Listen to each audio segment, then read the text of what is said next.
የማንቸስተር ደርቢ በማንቸስተር ዩናይትድ አሸናፊነት ተጠናቋል። ቀያይ ሰይጣኖቹ 2-0 ያሸነፉ ሲሆን ሊቨርፑሎች እንደገና በአንፊልድ ነጥብ ጥለዋል። ቼልሲ በአዲሱ አሰልጣኛቸው የመጀመሪያ የሊግ ድላቸውን አሳክተዋል። አርሰናሎች ደግሞ ትላንትና ያው በ9 ነጥብ ልዩነት ሊጉን መምራት የሚችሉበትን እድል አሳልፎ ሰጥተዋል። ቢሆኑም ግን የፕሪሚየር ሊጉ መሪ አሁንም ሆነዋል። ስለዚህ ትናንትና ከተካሄዱ ጨዋታዎች በኋላ የፕሪሚየር ሊጉ ወይም ደግሞ በእንግሊዝ ፕሪሚየር ሊግ የወጡ ዜናዎች ምን ይመስላሉ? ትርጉሙን ነው የማቀርብላችሁ። ስለዚህ ያው እንደምትጠብቁት ከደርቢው ነው የምንጀምረው። ከማንቸስተር ደርቢ ይሆናል ወሬያችን። ስለዚህ ማንቸስተር ዩናይትድ ትላንትና ማንቸስተር ሲቲን በኦልትራፎርድ አስተናግዶ 2-0 ማንቸስተር ሲቲን አሸንፏል። ስለዚህ የትናንትናው የማንቸስተር ዩናይትድ ድል በማንቸስተር ደርቢ በኦልትራፎርድ 198ኛውን የማንቸስተር ደርቢ ነው ማሸነፍ የቻሉት። ይሄ ሪፖርት የሚወጣው በኢኤስፒኤን ነው። ወደ ማይክል ካሪክ በምንመጣበት ጊዜ ያው ማይክል ካሪክ የዩናይትድ ሄድ ኮች ወይም ደግሞ ዋና አሰልጣኝ ሆኖ ተመድቧል። ስለዚህ የዩናይትድ ሄድ ኮች ወይም ዋና አሰልጣኝ ከሆነ በኋላ ያደረገው የመጀመሪያ ጨዋታ ሲሆን እሱም ሂዝ ፈርስት ማች ኢን ቻርጅ ወይም ደግሞ መጀመሪያ በእሱ አመራር ስር ያለውን ጨዋታ ማሸነፍ መቻሉን ነው አጉልቶ ፕሪሚየር ሊግ .com መዘገብ የፈለገው። ስለዚህ ቀያዮቹ ሰይጣኖች መጀመሪያ ሊቨርፑሎች ጨዋታቸውን ከማድረጋቸው በፊት 4ኛ ደረጃ ላይ ወይም ደግሞ ቶፕ 4ን ተቀላቅለው ነበረ በፕሪሚየር ሊጉ። ከአርሰናል ጋር የነበራቸው ልዩነት 6 ነጥብ ነበረ። አሁን ግን ያው አርሰናሎች ከዛ በኋላ አቻ ስለወጡ 7 ነጥብ ነው የሚሆነው ልዩነቱ። ማይክል ካሪክ ያው ወደ ማንቸስተር ዩናይትድ ቤት በመመለስ የአንድ ከተማ ተቀናቃኙን ማንቸስተር ሲቲን ቡድኑ 2-0 እንዲያሸንፍ አስችሏል። ስለዚህ ያው እሱ በተለይ በፈረንጆቹ አቆጣጠር ማይክል ካሪክ 2021 ላይ የማንቸስተር ዩናይትድ ኬርቴከር ማኔጀር ነበር። አይ ዶንት ኖ ሃው ቱ ትራንስሌት ዳት ያንን እንዴት ብዬ እንደምተረጉመው እንጃ፣ ግን ኬርቴከር ማኔጀር ነበር ነው የሚለው ሪፖርቱ። ስለዚህ ትላንትና በጣም በአስደናቂ ሁኔታ በተለይ ደግሞ ጎል ሁላ 3ኛው ጎል ሁላ አግብተው እሱ ሁላ ከተሻረባቸው በኋላ ነው 2-0 ዩናይትዶች ሲቲን 2-0 አሸንፈው መውጣት የቻሉት። ያው ቀያይ ሰይጣኖቹ በጣም የተደነቁበት ጽሁፍ ነው ያለው የፕሪሚየር ሊግ ጽሁፍ የሚገልጽልን። ስለዚህ ማይክል ካሪክ ያው በተለይ በማንቸስተር ዩናይትድ ቤት ያለፉት ጥቂት ቀናት ትንሽ የተረጋጉ አልነበሩም። በተለይ ዳረን ፍሌቸር 2 ጨዋታዎችን ሩበን አሞሪም ከተሰናበተ በኋላ የማንቸስተር ዩናይትድን ቡድን በመምራት ሁለቱንም ጨዋታ ያው ማንቸስተር ዩናይትዶችን ባሳዘነ መልኩ ተሸንፏል። ከዛ በኋላ ደግሞ የቀድሞ የመሀል ሜዳ ተጫዋቹ እሱ ማይክል ካሪክ ያው ቢያንስ የዚህ የውድድር ዓመት እስኪያልቅ ድረስ የማንቸስተር አሰልጣኝ ዋና ሄድ ኮች ሆኖ ነው የሚቀጥለው። እሱ ደግሞ ትላንትና የመጀመሪያ ጨዋታው ከባድ ነበረ። የማንቸስተር ደርቢ ነበር። ያንን ደርቢ በድል ማጠናቀቅ ችሏል የሚለው የፕሪሚየር ሊግ .com ዘገባ። ስለዚህ ያው ማይክል ካሪክ ምንድን ያለው ማንቸስተር ዩናይትድ ውስጥ ያለው ማጂክ ወይም ደግሞ ማንቸስተር የሚያደርገው ነገር አልጠፋም በማለት ነው የገለጸው ይለናል። በተለይ ደግሞ እሱ ማይክል ካሪክ ተጫዋች ከነበረበት ጊዜ ጋር ሲያነጻጽረው ኦልትራፎርድ ሃዝ ናት ሎስት ኤኒ ኦፍ ዘ ማጂክ። ስለዚህ ኦልትራፎርድ ላይ ያለው የማንቸስተር ዩናይትድ ማጂክ ወይም ደግሞ ማንቸስተር የሚያስደርገው ነገር አለመጥፋቱን ነው እየገለጸ ያለው። የማንቸስተር ዩናይትድ የትላንቱ አሰላለፍ 4-2-3-1 ነበረ። በዚህ አሰላለፍ ቡሞ እንደ ሴንተር ፎርዋርድ ወይም ደግሞ የመሀል ፊት መስመር ተጫዋች ሆኖ ነበረ በትላንትናው ጨዋታ። ስለዚህ የእሱ እንቅስቃሴም በተለይ ከማንቸስተር አግሬሲቭ ወይም ደግሞ ኃይለኛ የሆነውን መስመር ሰብሮ ለመግባት ያስቻለው ነው። በእሱ ብቻ ሳይሆን ለዶርጉና ለአማድ በተለያዩ አቅጣጫዎች እድሎችን ወይም ደግሞ ክፍተቶችን እንዲፈጠር ያስቻለ ነው የሚል ዘገባ ነው እንግዲህ ፕሪሚየር ሊግ የሚነግረን። ስለዚህ ይሄ 4-2-3-1 አሰላለፍ ማይክል ካሪክ የተጠቀመው በተለይ ማንቸስተር ዩናይትድን ለማንቸስተር ዩናይትድ ነጥብ ይዞ ወይም ደግሞ ሲቲን አሸንፎ እንዲወጣ ያደረገው ነገር መሆኑን የገለጸው እና ይሄ ጽሁፍ የሚነግረን ምንድነው? በተለይ ለምሳሌ ሁለተኛው አጋማሽ ላይ ማይክል ካሪክ የመጀመሪያው አጋማሽ ላይ ዩናይትዶች ጎሉን ስላላስቆጠሩ ምናልባትም ጎል የማግባት እድሉ አልፎናል ብሎ ይጸጸትበት የነበረ ሁኔታ ሊኖር ይችላል በማለት ግምታቸውን አስቀምጠዋል እዚህ ጋር። ከዛ ግን በሁለተኛው አጋማሽ ላይ መከላከላቸውን ቀጠሉ። እሱ ብቻ ሳይሆን በተለይ በመልሶ ማጥቃቱ ካውንተሩ ላይ ቡሞን እና ፈርናንዴዝን አንድ ላይ ሊንክ በማድረግ በተለይ የሁለተኛው አጋማሽ የመክፈቻ ጎሉ ላይ ሁለቱ ተጫዋቾች ትልቅ ስራ ነው የሰሩት በማለት ነው እንግዲህ እዚህ ጋር የጠቀሰው። ስለዚህ ያው የማንቸስተር ዩናይትድ ፍጥነታቸው፣ ፓወራቸው በተለይ ማንቸስተር ሲቲዎች እነሱን ማስቆም እንዳይችሉ አድርጓቸዋል ያለው። እውነቱን ለመናገር ይላል ይህ ጽሁፍ ማንቸስተር ዩናይትዶች እንደውም ጭራሽ ከዚህ በላይ ከ2-0 በላይ ባለማሸነፋቸው እድለቢስ ናቸው ነው የሚለው የፕሪሚየር ሊግ .com ጽሁፍ ማለት ነው። ምክንያቱም ማንቸስተር ዩናይትዶች 2-0 ብቻ አይደለም 3-0፣ 4-0 በብዙ ጎሎች ልዩነት ትናንትና ማንቸስተር ሲቲን ማሸነፍ ይችሉ ነበር። ይሄ ለማንቸስተር ዩናይትድ ደጋፊዎች በጣም ደስ የሚል ዜና ይመስለኛል። ከዛ በተጨማሪ ያው አሁን በ4 የፕሪሚየር ሊግ ጨዋታዎች ላይ ማንቸስተር ሲቲዎች ማሸነፍ አልቻሉም። በተለይ 2026 ከገባ በኋላ 4 የፕሪሚየር ሊግ ጨዋታ አድርገው አንዱንም ማሸነፍ አልቻሉም። ስለዚህ በተለይ የዋንጫው ፉክክሩ ጋር በሚመጣበት ጊዜ ከአርሰናል ጭራሽ እየራቁ ነው ያሉት። እንደውም አርሰናሎች ያላቸውን አድቫንቴጅ እየተጠቀሙ አይደለም። ባለፈውም ሲቲ ነጥብ ሲጥል ማሸነፍ ይችሉ ነበር፣ ነጥብ ጥለዋል አብረዋቸው። ትናንትናም እንደዛው ከኖቲንጋም ፎረስት ጋር የነበራቸው ጨዋታ ከባድ ነበረ። ይህ ጽሁፍ ሊያስታውሰን ከፈለጋቸው ነገሮች መካከል አንዱ የማጓየርን እድል ነው። የማጓየር የጎል እድል ነበረ። ከዛ ደግሞ 2 ዲስአላውድ የሆኑ ወይም ደግሞ የተሻሩ ጎሎች አሉ። የመጀመሪያው አጋማሽ ላይ ቡሞ የሞከረውን ኳስ ዶናሩማ ማውጣቱን እዚህ ጋ ያስታውሰናል። በተለይ አሌኔ ስሙን በትክክል ያልኩት ይመስለኛል። እሱ ፖርሊ ወይም ጥሩ ባልሆነ ሁኔታ ያሻገረው ኳስ ሪኮ ሉዊስ ኳስ እሱ ጋር ደረሰ። ከዛ በኋላ ሮድሪ ደግሞ ጊቫዌ እንዳደረገ ነው የሚያወራል። ከዛ በኋላ በተጨማሪ ማኔጀሮች ወይም ደግሞ አሰልጣኞች የተናገሩትን ነገር ነው ይሄ የፕሪሚየር ሊግ ሪፖርት የሚነግረን። ስለዚህ ማይክል ካሪክ ከጨዋታው በኋላ ምንድን ነው ያለው? ማንቸስተር ሲቲ የማይታመን ቡድን ነው ያለው። አን አንቢሊቨብል ቲም እና በጣም ብዙ ነገሮች ላይ እነሱ በደንብ ጠንክረው ይሰራሉ እና እዛ ላይም እኛ ነቅተን መከታተል አለብን። የእኛ ተጫዋቾች ግን ያንን ፈተና በደንብ ተወጥተውታል። ስሜታቸውንም መቆጣጠር ችለዋል። ምክንያቱም ያው ማንቸስተር ሲቲን አሸንፈው ሊሆን ይችላል። ግን ማንቸስተር ዩናይትድ ማንቸስተር ሲቲን እንደገጠመ እንግዲህ መርሳት እንደሌለብን ነው ሊነግረን የፈለገው። ስለዚህ ምንድን ነው ያለው? አሁን ጥሩ ስሜት ውስጥ ነኝ ያለሁት። በቀጣይ ሳምንት ደግሞ ትልቅ ጨዋታ ይጠብቀናል። ስለዚህ አሁን ይህንን ድል አይተን መዘናጋት የለብንም ያለው። ዌር ናት ጌቲንግ ካሪድ አዌይ በማለት ነው ማይክል ካሪክ ከጨዋታው በኋላ እየሰጠው አስተያየት።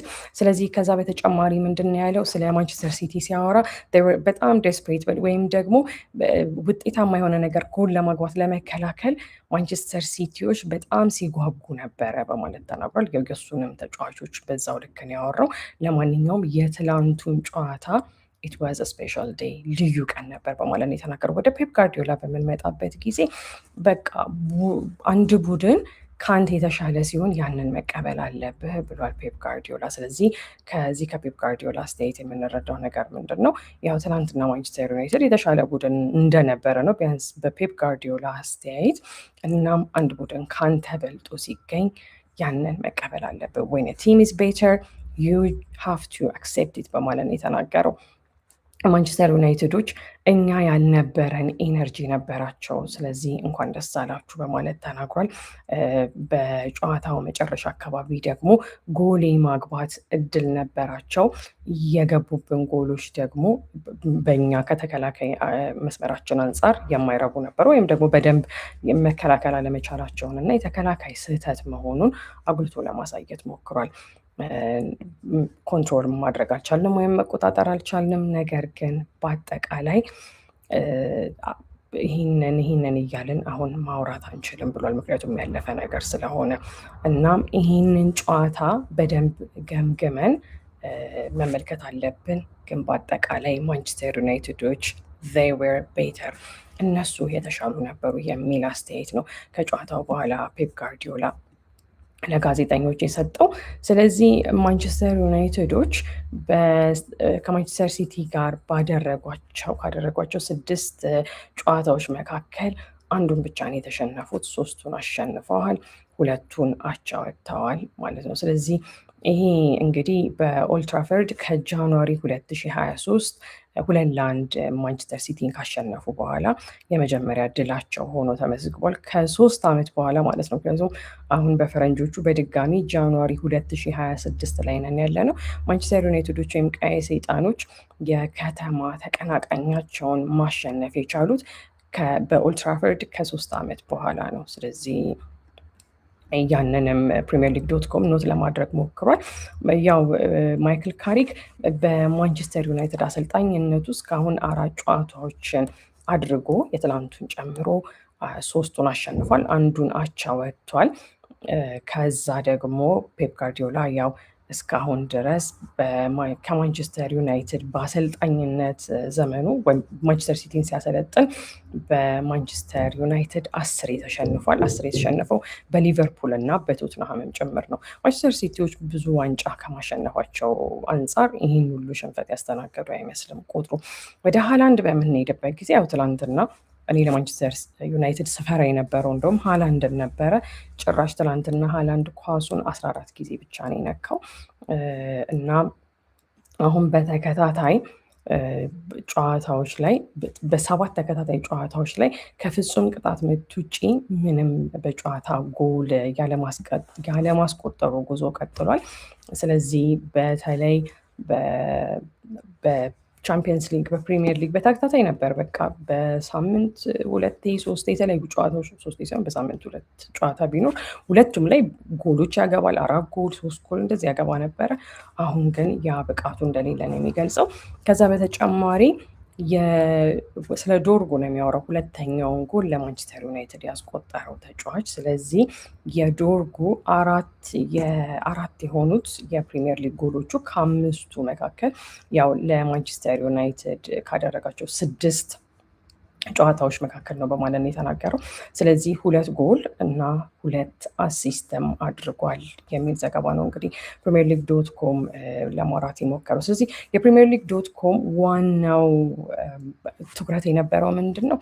እዚህ ጽሁፍ ላይ ማይክል ካሪክ እንደ ማንቸስተር ዩናይትድ አሰልጣኝነቱ የመጀመሪያ ጨዋታውን ነበር ያደረገው። ያንንም ጨዋታውን በድል መወጣቱ ላይ ነው እንግዲህ ትኩረት ያደረገው። ምክንያቱም ትላንትና ሳይሆን አርብ ሌሊት የወጡ ዘገባዎች እነሱ በደንብ ያተኮሩት ምን ላይ ነው? በተለይ ማይክል ካሪክ ጋር ስንመጣ ማይክል ካሪክ አሁን ቢያንስ ይሄ ሲዘን እስኪያልቅ ድረስ ማንቸስተር ዩናይትድን ይመራል። ከዛ ግን እሱ በማንቸስተር ዩናይትድ ቤት መቆየት ከፈለገ ወይም ደግሞ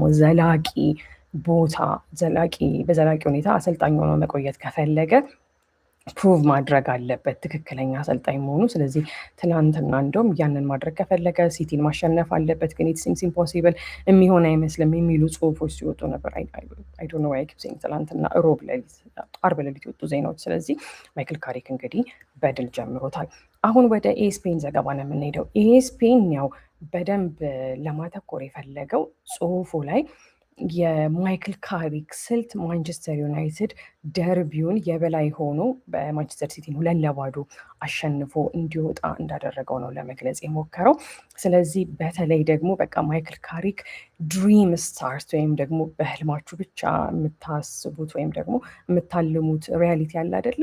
ስለዚህ ማይክል ካሪክ በህልም ብቻ እውን የማይሆን ነገር አለ። ስለዚህ ገና ከመምጣቱ ስትራግል እያደረገ ወይም እየተሰቃየ ማለት እንኳን ይከብዳል፣ ጥሩ ውጤት ማግኘት የከበደውን ማንቸስተር ዩናይትድን ገና ከማሰልጠኑ በተለይ የማንቸስተር ደርቢን መርጦ ከዛ በኋላ ድል ማግኘቱ ኢትስ ድሪም ስታርት ነው እና ያንን ደግሞ እያጣጣመው ነው በማለት ነው የተናገረው። ስለዚህ ብራያን ምቦሞ እና ፓትሪክ ዶርጉ ሁለቱ የማንቸስተር ዩናይትድን ሞራል በሚገነባ መልኩ ሁለቱን ጎሎች አስቆጠረው ማንቸስተሮች ዩናይትዶች የዋንጫ ተፎካካሪ የሆነውን ማንቸስተር ሲቲን ከዋንጫ ፉክክሩ ትንሽ ለመግታት እንዲችል አስተዋጽኦ አድርገዋል በማለት ነው እንግዲህ ይሄ ዘገባ የሚነግረን።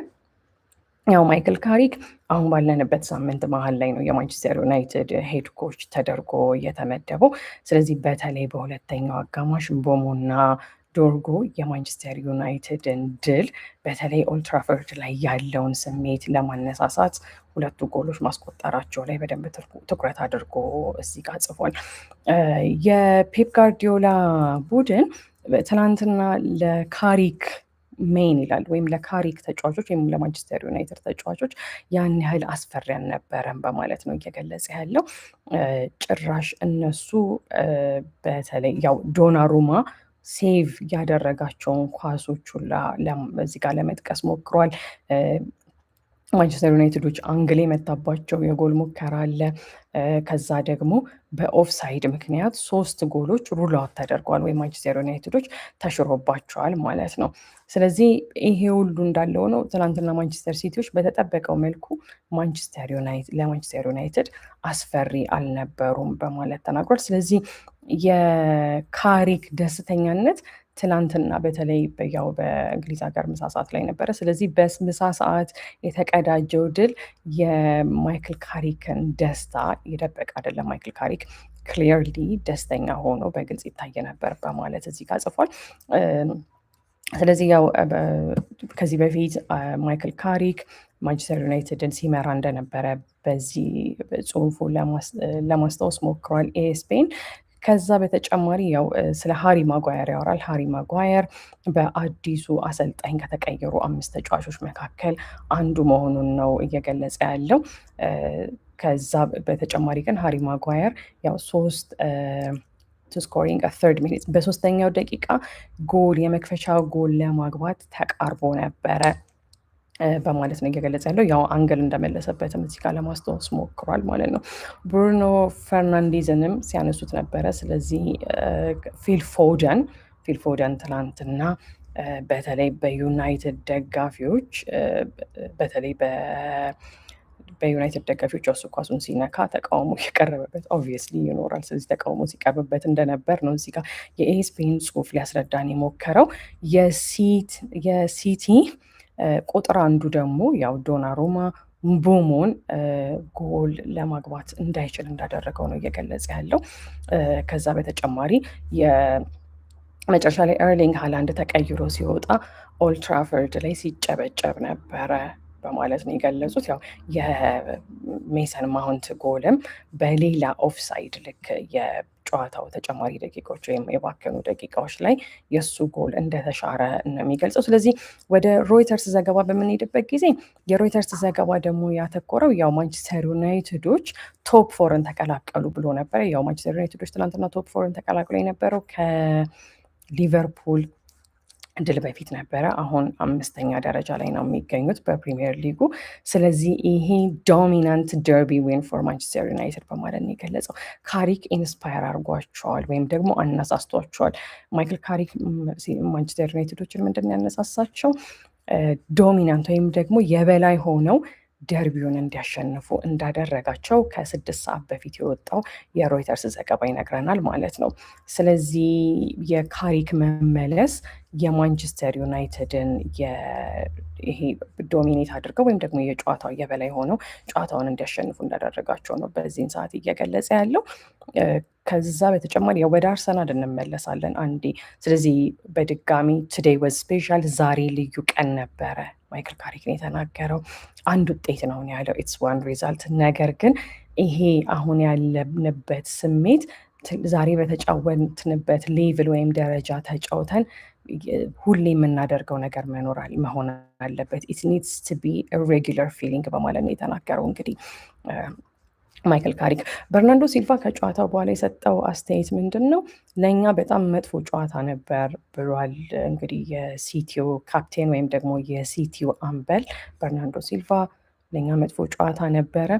እነሱ ከኛ በጣም የተሻሉ ነበር። ማንቸስተር ዩናይትዶች ከኛ በጣም የተሻሉ ነበር። እናም ዛሬ ማሸነፍ ይገባቸው ነበር በማለት ነው እንግዲህ የተናገረው። ሮዝ ይሄኛው እዚህ ጋር ተቀላቅሏል። ስለ ቼልሲም ዜናዎች ስላሉ እነሱን ወደ በኋላ አቀርብላችኋለሁ። በድጋሚ እንግዲህ ያው ዋናው ቁልፍ ነገር ምንድን ነው?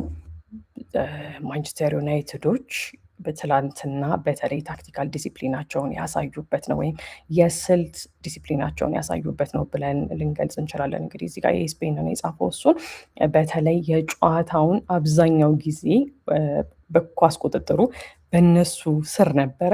የመጀመሪያው አጋማሽ ላይ ሰብሮ ለመግባት ወይም ደግሞ ኳስን ከመረብ ለማገናኘት ቢያገናኙም ለመቆጠር ትንሽ ተሰኗቸው ነበር ነው ያለው ይህን ጽሁፍ።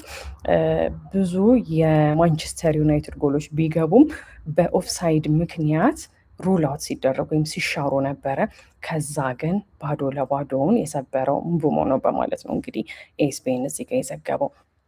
ስለ እሱ ብቻ ሳይሆን ዩናይትዶች አንግል መምታታቸውን በድጋሚ ትሪቡና እሱ ጽፎታል። የሲቲውን በረኛ ዶናሩማን በጣም ብዙ ጊዜ ማንቸስተር ዩናይትዶችን ፈትነውታል ነው የሚለው የትሪቡና ዘገባ። ከዛ በተጨማሪ ያው ስካይ ስፖርትስ ሊያተኩርበት የፈለገው የማንቸስተር ደርቢ ዜና ምንድን ነው? የዲያጎ ዳሎት ቀይ ካርድ ሊያገኝ ሲል አመለጠ የሚለውን ዜና ነው። ስለዚህ ዲያጎ ዳሎት ከጀርሚ ዶኩ ላይ የሰራው ስህተት ነበረ እና እንደውም ከፔፕ ጋርዲዮላ ከጨዋታው በኋላ በሰጠው አስተያየት እንደ አከራካሪ ሁኔታውላ ተደርጎ ሲታይ ነበረ። ስለዚህ ያው ትላንትና እሱ ምንድን ያለው አንደኛ ፔፕ ጋርዲዮላ ወደ ካርዱ እንመለሳለን። ትላንትና ማንቸስተር ሲቲ ኢነርጂ ጎለው ነበር በማለት ነው የተናገረው። ዲያጎ ዳሎ ደግሞ እሱ ጀርሚ ዶኩ ላይ በሰራው ጥፋት ቀይ ካርድ ይገባው ነበር በማለት ተናግሯል። ስለዚህ ያው በስተመጨረሻ ፔፕ ጋርዲዮላ ምን አለመሰላችሁ? የተሻለው ቡድን አሸንፏል፣ ቤተር ቲም ዎን በማለት ተናግሯል። እኛ የሌለን ኢነርጂ እነሱ ነበራቸው። ስለዚህ እንኳን ደስ አላቸው፣ ኮንግራቹሌሽንስ ቱ ዘም። በተለይ ደግሞ በስተመጨረሻ የተሻለ እድል ነበራቸው በክሮሶች። እኛ ያው ማንቸስተር ዩናይትድ ትራንዚሽናል ቡድን እንደሆነ እናውቃለን በማለት ነው የተናገረው። ትራንዚሽናል ማለት ማንቸስተር ዩናይትድ በሩበን አሞሪም ስር ሲመራ ነበረ። አሁን ደግሞ ካሪክ መጥቷል። ከዛ በፊትም ኢንትሪም ሄድ ኮች ነበረው አይደለ፣ ጊዜያዊ አሰልጣኝ። ስለዚህ ትራንዚሽን እያደረገ ወይም ደግሞ ገና ቋሚ ማንነት ላይ የሌለ ቡድን እንደሆነ ማንቸስተር ዩናይትድ እናውቃለን በማለት ተናግሯል። ነገር ግን በአጠቃላይ እነሱ የተሻሉ ነበሩ በማለት ነው የተናገረው። እነሱን በጭራሽ አላስፈራራናቸውም ወይ ደግሞ የፊት መስመር ላይ አስፈሪ አልነበርንም። ክሮሳችን፣ እንቅስቃሴያችን እና ያ የኢነርጂ ወይም ደግሞ የኃይል አካል ነው በማለት ነው የተናገረው። ወደ ያው ጀርሚ ዶኩ ላይ ስለተጠፋው ጥፋት በሚመጣበት ጊዜ በቃ ከሜዳ መውጣት ነበረበት። ጨዋታው ላይ እስካለ ድረስ ቀይ ካርድ ነበር የሚሆነው እና ያንን አናላይዝ ካደረግ ነው ወይም ደግሞ ያንን ካስተዋል ነው ጨዋታውን ለማሸነፍ ወይም ለመሸነፍ ምናልባት አስተዋጽኦ ሊኖረው ይችላል በማለት ነው የተናገረው። ስንተኛው ደቂቃ ላይ ነው ያ ጥፋት የተጠፋው? ሜቢ ደቂቃ ከነበራቸው። ግን ያው ፔፕ ጋርዲዮላ ጀርሚ ዶኩ ላይ በተሰራው ስህተት እሱ ከሜዳ ባለመውጣቱ ወይም ቀይ ካርድ ባለማየቱ ዲያጎ ዳሎ ያለውን ዲስአፖይንትመንት ወይም ደግሞ በውሳኔው ደስተኛ ለመሆኑን ነው እዚህ ጋር እየገለጸ ያለው እና ለማይክል ይለናል ፔፕ ጋርዲዮላ። ለማይክል ነግሬዋለሁ፣ ለማይክል ካሪክ ማለቱ ይመስለኛል። ስለዚህ ኦል ዘ ፕሌየርስ ራይት ናው ሂር፣ አሁን እዚህ ያሉት ተጫዋቾች በሙሉ ያለውጥ ያስፈልጋቸዋል እና ለማንኛውም በእርግጠኛነት ይሄ ቀይ ካርድ ነበረ በማለት ነው የተናገረው። አዳዲሶቹ ተጫዋቾች ምን ማድረግ እንደነበረባቸው ያውቃሉ። ነገር ግን ኢዝ ዋት ኢት ኢዝ በቃ የሆነው ሆኗል በማለት ነው የተናገረው። ስለዚህ ፔፕ ጋርዲዮላ ከጨዋታው በኋላ በሰጠው አስተያየትም ያው ደስተኛ ለመሆኑን ትላንትና በማንቸስተር ዩናይትድ 2-0 ተሸንፏል። ታት ዋዝ አንኤክስፔክትድ፣ ብዙ ሰው አልጠበቀውም ነበር። አምሹር ሲቲዎችም ያልጠበቁት ውጤት ይመስለኛል እኔ ስገምት ራሱ። ስለዚህ ያው በአጠቃላይ በነበረው ነገር በሙሉ በቡድኑ ደስተኛ አልነበረም። ዲያጎ ዳሎት ቀይ በማግኘቱ ደስተኛ አልነበረም። በመሸነፉ ደስተኛ አልነበረም። ስለዚህ ይህንን ይመስላል እንግዲህ ስካይ ስፖርትስ ዘገባ ማንቸስተር ደርቢ ላይ በተመለከተ። ከዛ በተጨማሪ ደግሞ ስለዚህ አሁን ኤስፔን በድጋሚ ወደ ኤስፔን ተመልሰን ስንሄድ ይሄ ለማንቸስተር ዩናይትድ ሞራል ገንቢ ነው እና ምናልባት ካሪክ ማንቸስተር ዩናይትድ ቤት መጥቶ ነገሮችን የሚቀይርበት ጨዋታ ሊሆን ይችላል በማለት ነው የተናገረው። ምክንያቱም ማንቸስተር ሲቲን ማሸነፍ ትልቅ ነገር ስለሆነ ነው። ለማንቸስተር ሲቲ ጋር በምንመጣበት ጊዜ በተለይ የፕሪሚየር ሊጉን ዋንጫ የማሸነፍ ተስፋቸው ላይ ትንሽ እንቅፋት እንደሆነ ነው እዚህ ጋር የትሪቢዩናል ዘገባ የሚገልጽልን። ምክንያቱም ጭራሽ አርሰናሎች አሁን ትላንትና 2 ነጥብ ጥለዋል። ያው ከሲቲ በኋላ ቢሆንም ጨዋታቸውን ያደረጉት ነገር ግን አሁን ጨዋታ ባደረጉ ቁጥር ከአርሰናል በአንድ ነጥብ እየራቁ ነው ያሉት። ምክንያቱም ትላንትና ብቻ አይደለም ነጥብ የጣሉት። ወደ ማንቸስተር ዩናይትድ በምንሄድበት ጊዜ ደግሞ ማንቸስተር ዩናይትዶች በተለይ መስከረም ላይ ባደረጉት በፕሪሚየር ሊጉ ጨዋታ 3-0 ኤቲሃድ ላይ ሄደው ተሸንፈው ነበረ። ያንን የተበቀሉበት ድል ነው በማለት ነው የገለጸው የማንቸስተር ዩናይትድ ዌብሳይት manchesterunited.com ላይ ገብታችሁ ብታዩት ጽሁፉ እንደዛ ነው የሚለው። ማንቸስተር ዩናይትዶች የዚህ የውድድር ዓመት ሲጀመር ወይም የውድድሩ ዓመት መጀመሪያ ላይ 3-0 የተሸነፉበት ውጤት የእሱ በቀል ነው ይላል። ስለዚህ በአጠቃላይ ማንቸስተር ዩናይትዶች አምሹር ደጋፊ ከሆናችሁ ደስተኛ ናችሁ። ስለዚህ እንዳሉ የወጡት ዘገባዎች በሙሉ የማይክል ካሪክን ደስታ፣ የማንቸስተር ዩናይትዶችን አጠቃላይ የነሱን ደስታ የሚገልጽ ነው። ስለዚህ ያው ሌላ ምናልባት በማንቸስተር ዩናይትድ .com ድረገጽ ላይ የወጣው ነገር ምንድን ነው? ቀያዮቹ ይለናል። አስዊድድ ዛሬ ከሰዓት እንዳደረግ ነው በደንብ ተከላክለናል። እናም ሲቲዎችን ማስቆም ችለናል። እሱ ብቻ ሳይሆን 3 ነጥብ ይዘን ክሊንሺት አንድ ላይ ከክሊንሺት ጋር 3 ነጥብ ይዘን የወጣ ነው በማለት ነው እንግዲህ ይህ ጽሁፍ እያለቀ ያለው። ኩኒያን ይህ ጽሁፍ አድንቋል። በተለይ በ76ኛ ደቂቃ ላይ ያደረገውን ነገር በማንሳት ስለዚህ እንዳለ እዚህ ጋር የማንቸስተር ዩናይትድ .com ጽሁፍ ተጫዋቾችን እንዳለ የሚያሞግስበት ጽሁፍ ነው ማለት ነው። ወደ ማይክል ካሪክ በምንመጣበት ጊዜ ያው ማይክል ካሪክ በጣም በተለይ ትናንትና ባደረገው ታክቲካል ፕላን ወይም ትናንትና በነበረው የጨዋታ ስልት ኦልትራፎርድ ላይ ባደረገው በመጀመሪያው ጨዋታው በጣም ሲደነቅ እንደነበረ ፕሪሚየር ሊግ .com ሊያስታውሰን ሞክሯል። ያው በድጋሚ ደግሞ ስካይ ስፖርትስ የሚያወራው የሲቲው አሰልጣኝ ፔፕ ጋርዲዮላ በማንቸስተር ዩናይትድ የተሻለ እንደነበረ ነው መልሶ የሚያወራው። እሱም መረጃ ነግሬያችኋለሁኝ።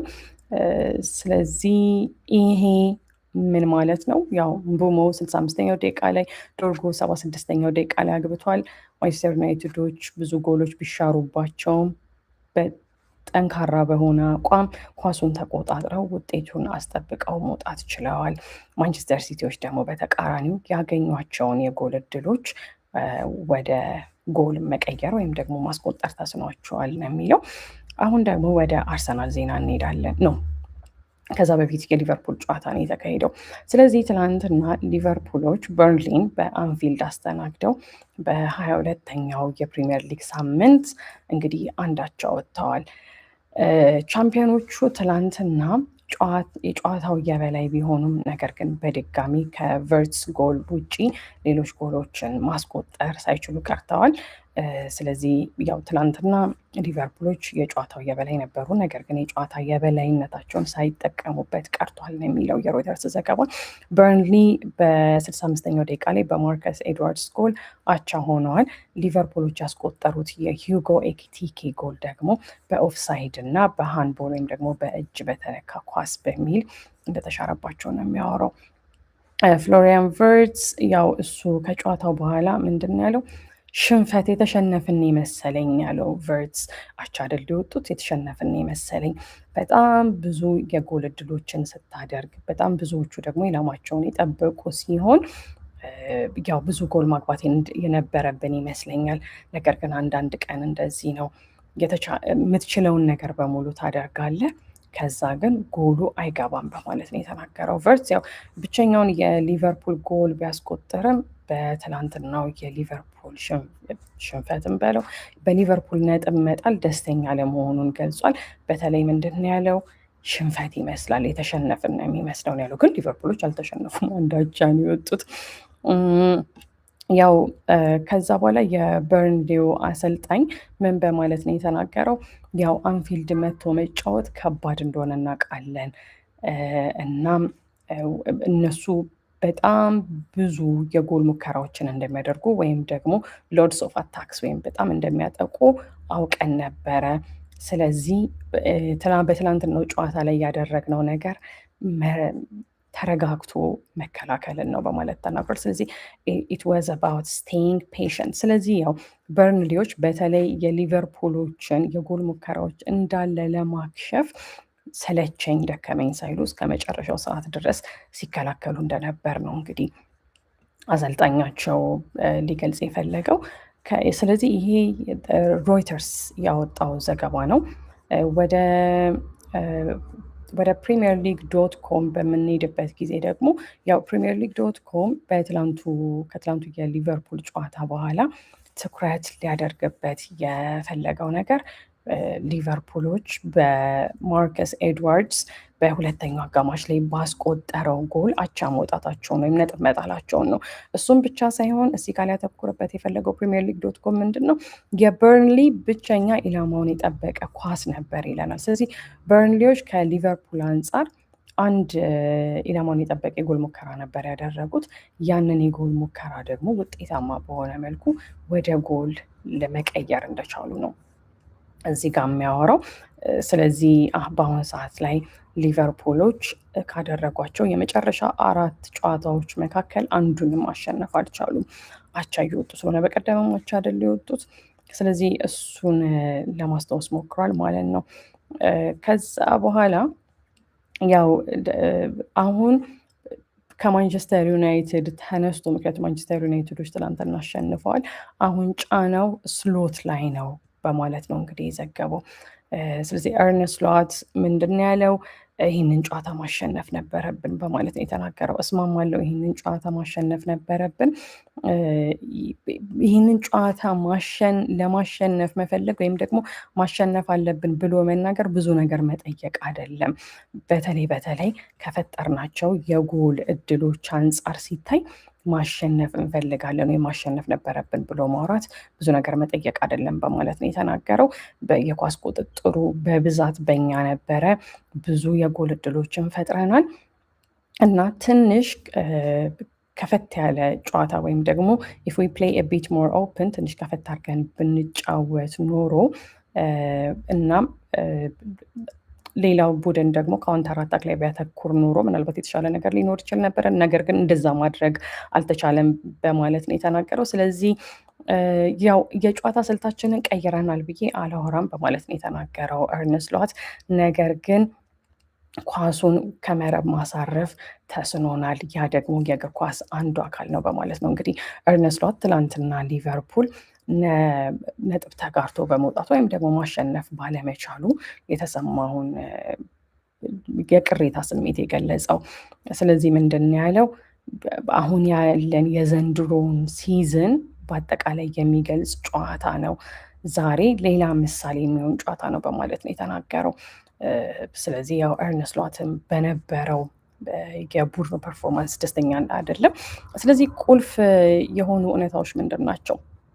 ሊቨርፑሎች ካደረጓቸው የመጨረሻ 9 የፕሪሚየር ሊግ ጨዋታዎች መካከል 6ቱን አቻ ወጥተዋል። ከ6ቱ ጨዋታዎች መካከል 3ቱን ብቻ ነው ማሸነፍ የቻሉት። ስለዚህ ከዚህ በፊት ካደረጓቸው 36 ጨዋታዎች ጋር ሲነጻጸር በጣም ብዙ ነው። ምክንያቱም ከ36 ጨዋታዎችን ቆጥረን ስናይ ከ36 ጨዋታዎች መካከል 21ዱን አሸንፈው ነበረ፣ 6ቱን አቻ ወጥተዋል፣ 9ኙን ደግሞ ተሸንፈዋል ማለት ነው እና ከጃንዋሪ 2008 በኋላ ወይም ደግሞ ከ8 ዓመት በኋላ በተከታታይ 4 ጨዋታዎች አቻ የወጡበት ሲዝን ሆኗል። ይሄ ጥሩ ቁጥር አይደለም ለሊቨርፑል ማንቸስተር ማለት ነው። ስለዚህ ያው ይሄ ጽሁፍ በተለይ የፕሪሚየር ሊግ .com ጽሁፍ ሊቨርፑሎች 32 የጎል ሙከራዎችን ማድረጋቸውን ነው እዚህ ጋር እየገለጸ ያለው። 32 የጎል ሙከራዎችን አድርገዋል። ከብሬንፈርድ ጋር በነበራቸው ጨዋታ 11ዱ የሞከሯቸው የጎል ሙከራዎች ከብሬንፈርድ ጋር የነበራቸውን ጨዋታ ነው በነገራችን ላይ አስታውሶ የሚያወራው። 11ዱ ኢላማቸውን የጠበቁ ነበሩ በማለት ነው እየገለጸ ያለው እና 11ዱ ከዌስትሃም ጋር ሲጋጠሙ ደግሞ 11ዱ ኢላማቸውን የጠበቁ ነበሩ። ዲሴምበር ላይ ደግሞ 2024 ላይ 13ቱ ኢላማቸውን የጠበቁ ነበሩ። ስለዚህ ያው ሊቨርፑሎች ወደ ጎል መሄዳቸውን እዚህ ጋር ፕሪሚየር ሊግ .com እሱም መዘንጋት አልፈለገም። ትላንትና 1 ጎል ብቻ ቢያገቡ፣ ነገር ግን የሊቨርፑል ተጫዋቾች ያው ወደፊት እየሄዱ የጎል ሙከራ እያደረጉ መሆኑን እሱን አውርቷል። ስለዚህ ቢሆንም ግን አሁን ሮይተርስ ደግሞ በድጋሚ ላተኮርበት የፈለገው ነገር ምንድን ነው? ሊቨርፑሎች ትላንትና አንዳቻ ሊወጡ ይችላሉ፣ ነገር ግን በሁሉም ውድድሮች እስካሁን ድረስ በ12 ተከታታይ ጨዋታዎች አልተሸነፉም በማለት ነው ያወራው። ያው በአሁን ሰዓት ላይ ትላንትና አቻ መውጣታቸው በፕሪሚየር ሊጉ ያላቸውን እንግዲህ የፕሪሚየር ሊግ ጉዞ ትንሽ እንዳዘገየው ነው የሚገልጸው። ቢሆንም 4ኛ ደረጃ ላይ ይገኛሉ። ትላንትና ሌላኛው የመነጋገሪያ ነጥብ ሆኖ የነበረው የዶሚኒክ ሊቨርፑልን ወደ ድል ሊወስደው የሚችለውን እድል አግኝቶ ነበረ። ያንን እድል መጠቀም አልቻለም። ስለዚህ ሊቨርፑሎች በጣም ብዙ የጎል እድሎች ነበራቸው፣ ፍጹም ቅጣት ምትም ስተዋል እና የመጨረሻው ፊሽካ ከተነፋ በኋላ የደጋፊዎች ብስጭት ይሰማ ነበር በማለት ነው እንግዲህ እዚህ ጋር ሮይተርስ ለመዘገብ የሞከረው። የኤርነስት ሎት ከጨዋታው በኋላ የሰጠው አስተያየት ምንድን ነው? ፍረስትሬሽን ወይም ደግሞ ጭንቀት የተመላበት ነው ብሎ ነው እንግዲህ ሮይተርስ የዘገበው። ስሎት የደጋፊዎቹን ጭንቀት እንደሚጋራ ገልጿል ነው የሚለው። ስለዚህ ስሎት ምንድን ነው ያደረገው? እኛ ሊቨርፑሎች ነን፣ በርንሊን ከዚህ በፊት ተጫውተን እናውቃለን እና ትላንትና ለተከላከሉበት መንገድ እነሱን ማሞገስ ይገባናል በማለት ነው የተናገረው። በተለይ ኳሶችን በማውጣት ላይ በሰሩት ስራ እነሱ በደንብ ሊሞገሱ ይገባል በማለት ነው የተናገረው እና የበርንሊ አሰልጣኝ ብትሆን ኖሮ በተለይ ትላንትና የበርንሊ ተከላካዮች የተከላከሉበት መንገድ አንተ በምትፈልገው መልኩ ነው በማለት ገልጿል። ከዛ ግን ነገር ግን እኛ እንደ ሊቨርፑል በተለይ በሜዳችን ከበርንሊ ጋር በአቻ በመውጣታችን ዲስአፖይንትድ ሆነናል እያለ የገለጸው። ስለዚህ አይ ኮምፕሊትሊ አንደርስታንድ ፍረስትሬሽን፣ ያው የደጋፊዎቹን ፍረስትሬሽን ወይም ደግሞ ሀዘኔታ የነሱ ጭንቀት ይገባኛል በማለት ነው የተናገረው። ስለዚህ አይ ካን ቴል ዩ አይ ሃቭ the same and the players definitely have the same frustration as the fans have። ስለዚህ ደጋፊዎች በዚህ ውጤት ደስተኛ ላይሆኑ ይችላሉ፣ ደጋፊዎች በዚህ ውጤት ሊበሳጩ ይችላሉ። የእናንተን ብስጭት እኔም እጋራለሁኝ፣ እሱን እመኑኝ በማለት ነው የተናገረው ኤርነስት ሎት። ስለዚህ አቻ በመውጣታቸው ያው ደስተኛ እንዳልሆነ የገለጸው። ከዛ በተጨማሪ ምንድን ያለው ያው ጭራሽ አለ ኤርነስት ሎት ሲያወራ we almost scored an own goal፣ የራሳችን መረብ ላይ ጭራሽ ጎል አስቆጠረን ነበረ፣ የገባብንም ጎል ከተመሳሳይ ሁኔታ የመጣ ነው። ስለዚህ ለእኛ ይህ ትኩረት ሰጥተን ማየት ያለብን ነገር ነው በማለት ነው የገለጸው። I think there was one big warning sign። ልክ ዋርኒንግ ሳይን ስንል ለምሳሌ ይሄ በቃ እዚህ ጋር መጠንቀቅ አለባችሁ የሚለው አለ አይደለ? ጭራሽ ጎል እናገባለን ስንል ራሳችን ላይ ጎል አስገብተን ነበር። ስለዚህ ያንን ማስታወሻ ይዘን እዛ ላይ መስራት አለብን በማለት ነው እንግዲህ የተናገረው። ከዛ በተጨማሪ ምን በማለት ነው የገለጸው ኤርነ ስሎት ለተጫዋቾቹ እንደዚህ ነጥብ እየጣልን ስንመጣ እየተሻሻልን ነው ብሎ ማሰብ ለተጫዋቾቹ ከባድ ነው የሚሆነው። ተሻሽለናል ብለው ማሰብ በአሁን ሰዓት ላይ ወይም ብለው ማመን አይችሉም ነው ያለው። ምክንያቱም ውጤቶች በምንፈልጋቸው መልኩ እየመጡ ካልሆነ ያለን ስታንዳርድ ከፍተኛ ነው። ስለዚህ ላንሸነፍ እንችላለን። ነገር ግን የሊቨርፑል ስታንዳርድ እያንዳንዱን ጨዋታ ማሸነፍ ነው በማለት ነው የገለጸው። ስለዚህ ተጫዋቾቹ ልክ ከደጋፊዎቹ እኩል ደስተኛ የሆኑም፣ ተጫዋቾቹ ደግሞ ብቃታችን እየተሻሻለ ነው ብለው ማውራት አይችሉም ብዙ የጎል ሙከራዎችን ቢያደርጉም፣ ምክንያቱም አት ኤንድ ኦፍ ዘ ዴይ ጨዋታውን ስላላሸነፉ የሚል አስተያየት ነው እንግዲህ ኤርነ ስሎት ከትላንትናው ጨዋታ በኋላ እንደ ሮይተርስ ዘገባ እየሰጠው አስተያየት የሚነግረን። ከዛ በተጨማሪ የዶሚኒክ ዞቦስ ላይ ፔናልቲ ወይም ደግሞ ፍጹም ቅጣት ምት አንግሉን የመታው ሊቨርፑሎችን ብዙ እድሎችን ማባከናቸውን ነው የገለጸው። ስለዚህ ያው በአጠቃላይ ባለው ውጤት ዲስአፖይንትድ መሆናቸውን ወይም ማዘናቸውን ነው የሚገልጸው። ወደ አርሰናል ዜና እንሄዳለን። አርሰናሎች ትላንትና ያው የደርቢውን የማንቸስተር ደርቢን ውጤት አይተው ነው የገቡት። ሲቲ ነጥብ ጥሎ ነበር፣ 2 ነጥብ ጥሏል። እድሜ ለማንቸስተር ዩናይትድ። ከዛ ኖቲንግሃም ፎረስትን ሲገጥሙ 3 ነጥብ ይዘው ይወጣሉ ተብሎ ሲጠበቅ ነበር። ምክንያቱም ፕሪሚየር ሊጉን በ9 ነጥብ ልዩነት የመምራት እድል ነበራቸው። ያ ፍላጎታቸው ግን በትላንትናው ጨዋታ ሳይሳካ ቀርቷል። እናም ሮይተርስ ትኩረት አድርጎ የዘገበው ምንድን ነው? አርሰናሎች ተይዘው ነበር ነው ያለው። they were held to a 0-0 draw by ኖቲንግሃም ፎረስት። በኖቲንግሃም ፎረስት ባዶ ለባዶ እንዲወጡ ተገደዋል። ወደ ሲቲ ግራውንድ ሄደው በፕሪሚየር ሊጉ ኖቲንግሃም ፎረስትን ገጥመው ነበረ። ነገር ግን ጎል ለማስቆጠር ያደረጉት ጥረት በሙሉ ሳይሳካ ቀርቷል ነው ያለው። ትናንትና አርሰናሎች የጨዋታው የበላይ ነበሩ። የኳስ ቁጥጥሩ በእነሱ ስር ነበረ። አብዛኛው ብዙ የሚባሉ የጎል እድሎችን መፍጠር ችለው ነበረ። ነገር ግን በትናንትናው ጨዋታ አንድም ጎል ከመረብ ማገናኘት አልቻሉ። ወደ አርሰናልና ኖቲንግሃም ፎረስት ቁጥር በምንመጣበት ጊዜ ኖቲንግሃም ፎረስቶች 40% የሚሆነው የኳስ ቁጥጥሩ ነበር በእነሱ ስር የሆነው። ወደ አርሰናል ቤት በምንመጣበት ጊዜ ደግሞ 60% የኳስ ቁጥጥሩ በአርሰናል ተጫዋቾች ስር ነበረ። ወደ ጎል ሙከራ ስንሄድ አርሰናሎች 9 የሚሆኑ ጎል ሙከራዎች አድርጓል። 3 ኢላማቸውን የጠበቁ ነበሩ። ኖቲንግሃም ፎረስቶች 4 የጎል ሙከራ አድርገው የቱም የጎል ሙከራቸው ኢላማውን የጠበቀ አልነበረም። ስለዚህ ይሄ አርሰናሎች ቢያንስ 3 ኦን ታርጌት ወይም ኢላማቸውን የጠበቁ ኳሶች አንዱ እንኳን ወደ ጎል ቢቀየር የትላንትናውን ጨዋታ 1-0 አሸንፎ ወጥቶ በፕሪሚየር ሊግ ያላቸውን ነጥብ ወደ 9 ከፍ አድርገው የመውጣት እድላቸው እንዳመለጣቸው ነው የሚገልጸው። ሮይተርስ ግን ያተኮረው ምንድን ነው? አርሰናል ፍረስትሬትድ ይላል። አርሰናሎች ተጨንቀዋል እንደማለት ነው፣ ወይም ውጥረት ውስጥ መሆናቸውን ነው የሚነግረን። ነገር ግን ይለናል አሁንም ቢሆን በፕሪሚየር ሊጉ የደረጃ ሰንጠረዥ ላይ ከስር ካሉት ቡድኖች በ5 ነጥብ ርቀው ይገኛሉ። they move 7 points clear at the top። ምክንያቱም ሲቲ ትላንትና 0 ነጥብ ነው ያገኘው፣ እነሱ ቢያንስ 1 ነጥብ አግኝተዋል። ዛሬ እንግዲህ በፕሪሚየር ሊጉ 3ኛ ደረጃ ላይ የሚገኘው አይ ቲንክ ኢትስ ቪላ ነው አይደለ? አስተን ቪላ ዛሬ ጨዋታውን ያደርጋል። ስለዚህ ከአስተን ቪላ ጋር ያለውም ነጥብ አሁንም 7 ነጥብ ነው። ዛሬ የማያሸንፉ ከሆነ ይህ የ7 ነጥብ ልዩነት እንዳለ ይቀመጣል። ቪላ የሚያሸንፍ ከሆነ ግን ያው የሁለተኛ ደረጃነቱን ከማንቸስተር ሲቲ የሚረከብ ነው የሚሆነው። ሚኬል አርቴታ ከጨዋታው በኋላ የሰጠው አስተያየት ነበረ። በተለይ ሚኬል አርቴታ ያተኮረበት አስተያየት ምንድን ነው? መጨረሻ ላይ አርሰናሎች ያው በተለይ ብዙ የአርሰናል ደጋፊዎች ፍጹም ቅጣት ምት ይገባናል የሚል ነበር። ስለዚህ ሚኬል አርቴታ ምንድን ነው ያሉ ለቲኤንቲ ብሮድካስተር የሰጠው አስተያየት በግልጽ ያ ፍጹም ቅጣት ምት ነበረ እና ያ ፍጹም ቅጣት ምት አልተሰጠንም በማለት የተናገረው።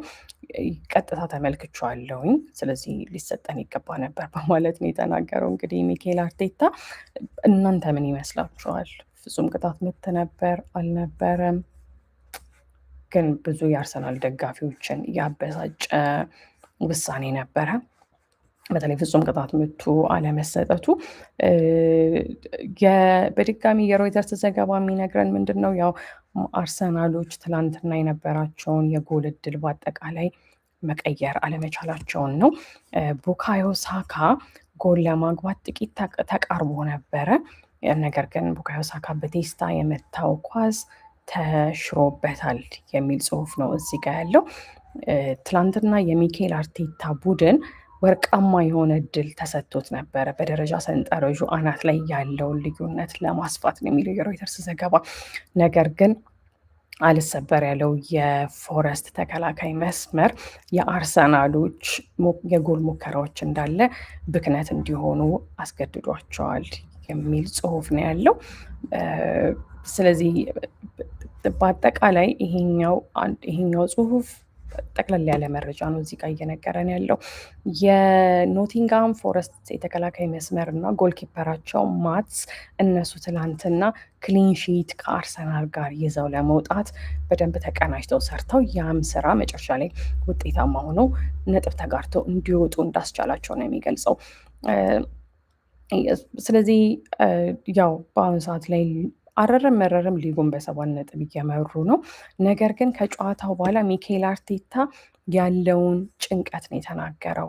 እሱ ጽሁፉ የሚነግረን ትናንትና አርሰናሎች ያው በተለይ ይህንን ጨዋታ ለማሸነፍ ነበር እዚህ የመጣ ነው በማለት ነው ያወራው ሚኬል አርቴታ። ዊ ኬም ሂር ቱ ዊን ደ ጌም፣ ጨዋታውን ለማሸነፍ ነበር እዚህ የመጣ ነው። እናም በድጋሚ ይላል ሚኬል አርቴታ እናም በድጋሚ ያንን ማድረግ ተስኖናል እና ለነሱ አድናቆት ይገባቸዋል ነው ያለው ለኖቲንጋም ፎረስቶች። ትላንትና ራሳቸውን ኦርጋናይዝ ያደረጉበት ነገር ሊደነቁ ይገባቸዋል። በተለይ 4 ትላልቅ የሚባሉ የጎል እድሎችን ስታገኝ ማርቲኔሊ የመክፈቻውን ጎል ማግባት ይችል ነበር። ዴክላን ራይስ፣ ሚኬል መሪኖ፣ ቡካዮ ሳካ ደግሞ በስተመጨረሻ ጨዋታውን ለማሸነፍ የሚያስችል ትልቅ ልዩነት ነበረ። ነገር ግን በድጋሚ ለእኛ መልካሙ ዜና ምንም አይነት ኢላማውን የጠበቀ ሙከራ አልተደረገብንም በማለት ነው እንግዲህ ሚኬል አርቴታ ይህንን በተመለከተ ንግግሩን የጨረሰው። የኖቲንጋም ፎረስቱ አሰልጣኝ የተናገረውን እነግራችኋለሁኝ። ያንን ከመናገሪ በፊት ግን የሚኬል አርቴታን አስተያየት ልንገራችሁ። ዊ ሃቭ ቱ ፕሮዲውስ ዳት ሞመንት፣ ያንን ቅጽበተኛ ራሳችን መፍጠር አለብን በማለት ነው የተናገረው። የተወሰኑ ቅጽበቶችን ፈጥረናል። አሁን እንግዲህ እያወራ ያለው ጎል የማግባት እድሎች ላይ ነው። ስለዚህ እነሱ ግን አድናቆት ይገባቸዋል። ምክንያቱም ትላንትና ኖቲንግሃም ፎረስቶች በጣም ኦርጋናይዝድ ነበሩ፣ ዌል ኦርጋናይዝድ በማለት ነው የተናገረው። እና አርሰናሎች የነበራቸውን ሞሜንተም ወይም ደግሞ የነበራቸውን ፍጥነት እንዳለ ዲስራፕት ሲያደርጉ ወይም ደግሞ ሲያከሽፉ ነበረ በጣም ጥሩ በሆነ መልኩ በማለት ነው እንግዲህ ሚኬል አርቴታ የተናገረው። ስለዚህ የኖቲንግሃም ፎረስቱ አሰልጣኝ ከጨዋታው በኋላ በተለይ የተጠየቀው ስለ ፍጹም ቅጣት ምቱ ነው። ስለዚህ ፍጹም ቅጣት ምቱ ላይ ያለውን አስተያየት ሲጠየቅ ያ ፍጹም ቅጣት ምት ተሰጥቶ ቢሆን ኖሮ በጣም አዝን ነበር ነው ያለው። ነገር ግን በተቃራኒው ደግሞ ፍጹም ቅጣት ምት ለኛ ለኖቲንግሃም ፎረስቶች ተሰጥቶም ቢሆን ደግሞ በማይታመን መልኩ በጣም ደስተኛ I would be unbelievable delighted በማለት ነው የገለጸው። ስለዚህ ለአርሰናል ቢሰጥ ኖሮ በጣም አዝን ነበረ። ነገር ግን በተቃራኒው ደግሞ ያ ፍጹም ቅጣት ምት ለኛ ተሰጥቶም ቢሆን ኖሮ በጣም በማይታመን መልኩ ከፍተኛ ደስታ ይሰማኝ ነበር በማለት እንግዲህ ለቢቢሲ ተናግሯል። ከዛ ምንድን ያለው አሁን ባለንበት ሁኔታ ፎረስቶች አሁን በ22 ነጥቦች በፕሪሚየር ሊግ ሰንጠረዡ ላይ 17ኛ ደረጃ ላይ ነው የሚገኙት። ስለዚህ ያው ከሬሌጌሽን ዞን ወይም ደግሞ እንግዲህ ወደ ታችኛው ዲቪዚዮን ለመውረድ በ5 ነጥብ ልዩነት ነው እንግዲህ አሁን ያሉት። ስለዚህ እውነቱን መቀበል አለብን ያለንበትን ቦታ በማለት ነው የገለጸው። ብዙ እየሰራናቸው ጥሩ ስራዎች አሉ። በተለይ ዛሬ ጥሩ ስራ ሰርተናል፣ ነጥብ ይዘን መውጣት ችለናል። ነገር ግን ብዙ ከኛ የሚጠበቅ ስራ አለ በማለት ነው የኖቲንግሃም ፎረስቱ አሰልጣኝ የተናገረው። ስለዚህ ከአርሰናል ጋር ኖቲንግሃም ፎረስቶች ነጥብ ተጋርተው መውጣታቸው ደስ እንዳሰኛቸው ነው እንግዲህ ከዚህ ጽሁፍ ለመረዳት የምንችለው። የትሪቡና ጽሁፍ የሚያተኩረው አርሰናሎች ኳስን ከመረብ የማገናኘት ችግራቸው አሁንም እንዳልተፈታ ነው እየገለጸ ያለው። ስለዚህ እንደውም ትሬንድ ሆኗል፣ እንደ ፋሽን ሆኗል አርሰናል ጎል ማግባት አለመቻሉ ብሎ ነው እንግዲህ ጽሁፉ የገለጸው። አርሰናሎች በ50 ነጥብ ከ22 ጨዋታዎች ባገኟቸው 50 ነጥቦች ፕሪሚየር ሊጉን በ7 ነጥብ ልዩነት እየመሩ ነው። ከነሱ ደግሞ በቅርብ ሆኖ ሲፎካከራቸው የነበረው ማንቸስተር ሲቲ በደርቢ በነበረው ጨዋታ ነጥብ ጥሏል። ያ ጥሩ ነገር ነው። ስለዚህ የዛ ኢምፕሊኬሽን ምንድን ነው? ዋናው የአርሰናልን ጨዋታ ስናስብ እንግዲህ አሁን የተለያዩ ዜናዎች ሊያተኩሩበት የፈለጉት አርሰናሎች ከዋንጫውን ለማሸነፍ በሚያደርጉት ግስገሳ ላይ የነበራቸውን ትልቅ እድል መጠቀም አልቻሉም። በተለይ ቀን ላይ ሲቲዎች በደርቢ ነጥብ ከጣሉ በኋላ የሚል ጽሁፍ ነው። ወደ ቼልሲ ቤት እንሄዳለን። ቼልሲዎች ብሬንፈርድን በስታንፈርድ ብሪጅ አስተናግደው 2-0 አሸንፈዋል። ስለዚህ ጎሎቹ በዣው ፔድሮ እና በኮል ፓልመር ፔናልቲ ወይም ፍጹም ቅጣት ምትን ያገባው። እናም ብሉስ ወይም ደግሞ ሰማያዊዎቹ በፕሪሚየር ሊጉ 6ኛ ደረጃ ላይ እንዲቀመጡ አድርጓቸዋል በ34 ነጥብ። ከዛ በተጨማሪ ያው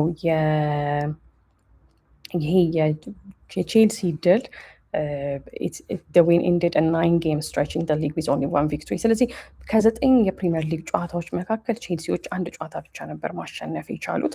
ስለዚህ ያንን ጨዋታ ያለማሸነፋቸውን ጉዞ ነው አሁን እንዲገታላቸው የሆነው። ስለዚህ ምክንያቱም ትላንትና ጨዋታውን ማሸነፍ ችለዋል። ብሬንፈርድ የትላንትናው ጨዋታ ላይ በተለይ አብዛኛውን የጨዋታውን ጊዜ የበላይ ሆነው ነበረ። ይሄ እንግዲህ እንደ ሱፐር ስፖርት ዘገባ ነው።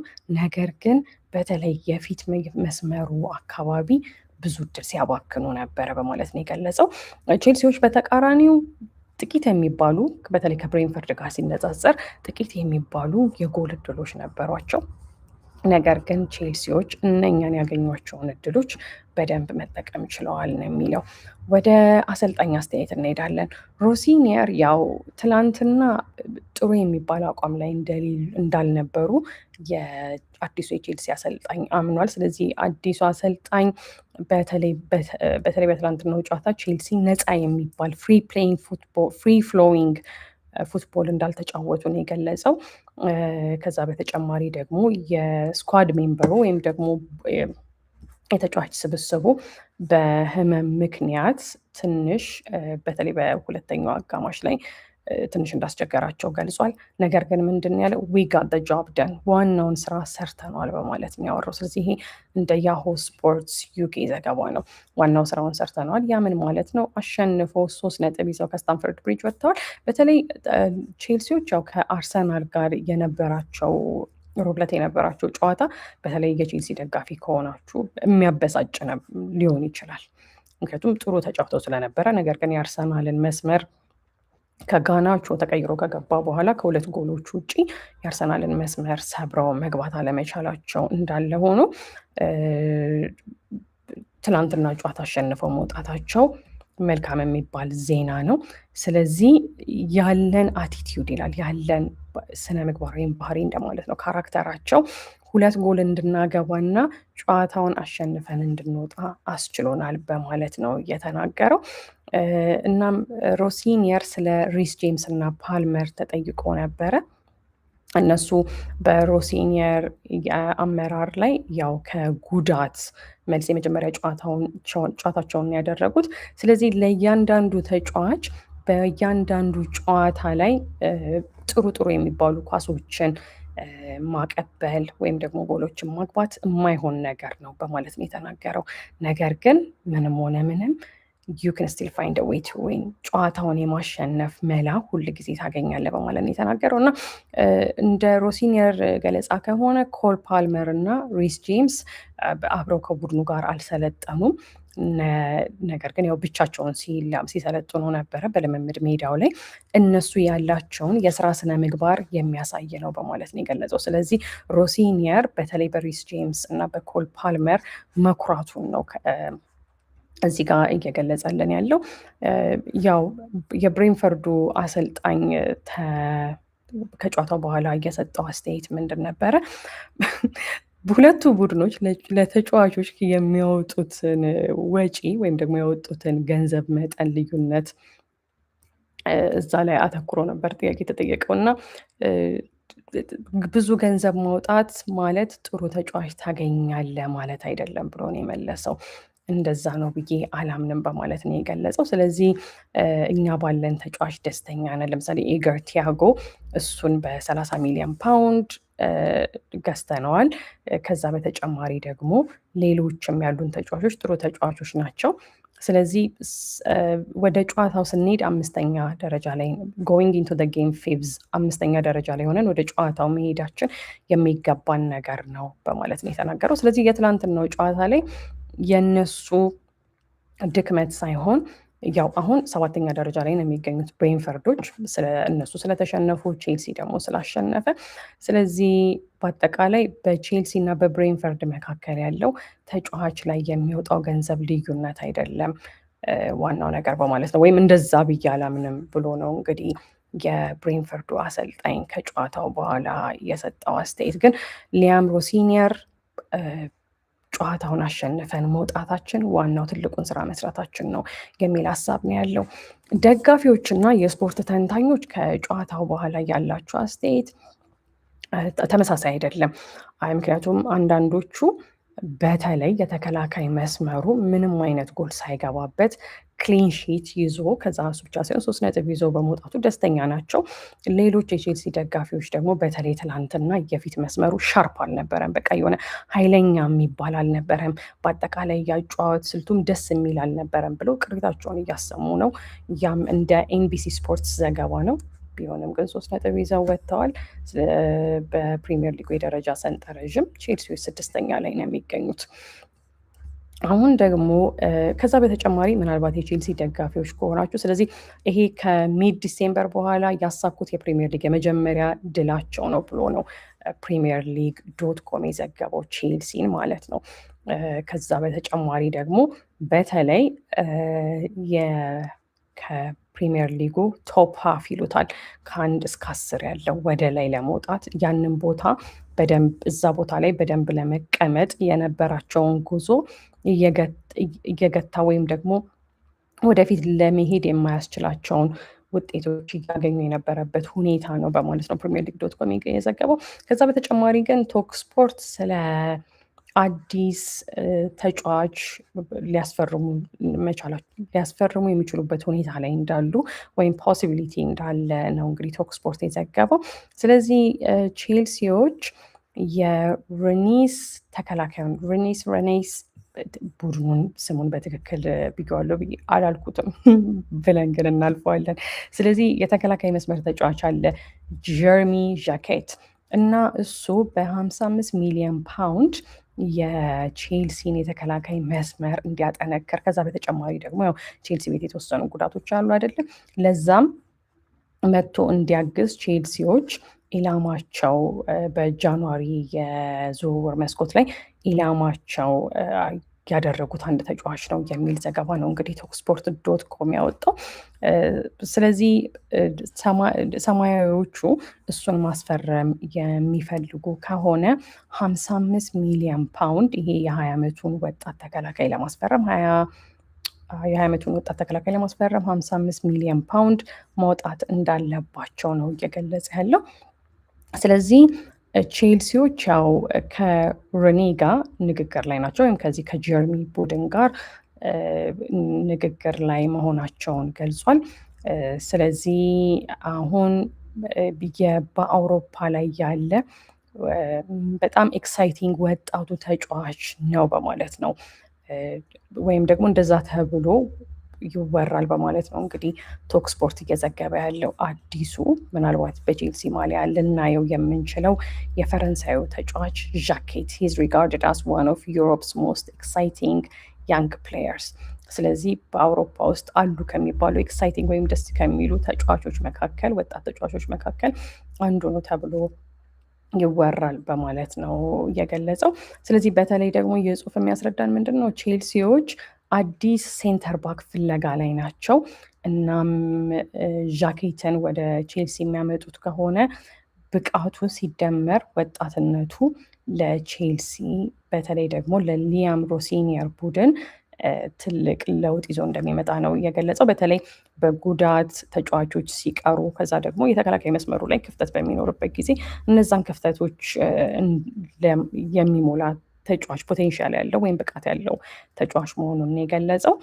ሊጓን ይሄ የሊጓን ቡድኑ እንግዲህ ከ64 ሚሊዮን ዩሮ ወይም ደግሞ ያ ከ55 ሚሊዮን ፓውንድ በላይ ዋጋ እንደሚቀርብለት ነው እንግዲህ ተስፋ እያደረገ ያለው በማለት እየገለጸ ያለው። ስለዚህ ምናልባትም ጀርሚን በቼልሲ ማሊያ ልናየው እንችላለን የሚል እንግዲህ ዜና ነው ያለው እዚህ ጋር ቼልሲን በተመለከተ ማለት ነው። ስለዚህ የዛሬው ትላንትና ሌሊት ከጨዋታው ከደርቢው በኋላ ከሊቨርፑል አቻ በኋላ ከቼልሲ ድል በኋላ ከዛ ደግሞ አርሰናል ኖቲንግሃም ፎረስትን ገጥሞ አቻ ከወጣ በኋላ ሌሊት የወጡት ዜና ዘገባዎች ይህንን ይመስላል።